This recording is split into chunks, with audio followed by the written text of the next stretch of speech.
అంతటిని పక్కకు తీసే పరిస్థితి. అంటే ఇది చెప్పుకోవడానికో వినడానికో కొంచెం జాయల్గా ఉండొచ్చు, అవునా ఇంతలాగా చేస్తున్నారా అని అనుకోవచ్చు. కానీ దీని ఇంపాక్ట్ ఎంత పడుతుందంటే మీలాంటి చిన్న చిన్న పిల్లలు సూసైడ్లు చేసుకునే పరిస్థితి వస్తూ ఉంది. మా దగ్గరికి చాలా కేసెస్ వస్తాయి. అమ్మాయిల ఫోటోలు ఒకసారి ఫేస్బుక్లోనే ఎక్కడ ఒకసారి మీరు అప్లోడ్ చేస్తారు. అప్లోడ్ చేసిన వెంటనే మీ ఫొటోస్ని మార్ఫింగ్ చేస్తారు.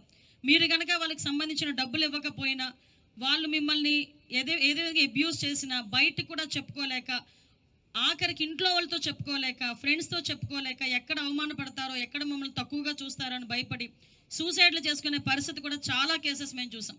ఇప్పుడు ఇందాక సిపి గారు చెప్పారు, దగ్గర దగ్గర పర్ డే మాకు తెలిసి ఒక 5 to 6 కేసెస్ వస్తాయండి. అంటే ఒక విజయవాడ పరిధిలో.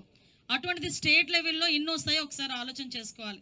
ముఖ్యంగా ఈ పిల్లలందరూ కూడా చదువుకునేటప్పుడు 5,000, 10,000 అవసరమయ్యి ఈ లోన్ యాప్స్లోకి వెళ్తారు. ఈ లోన్ యాప్స్లోకి వెళ్ళి వాళ్ళు తీసుకొని ఒక చిన్న ఇన్స్టెంట్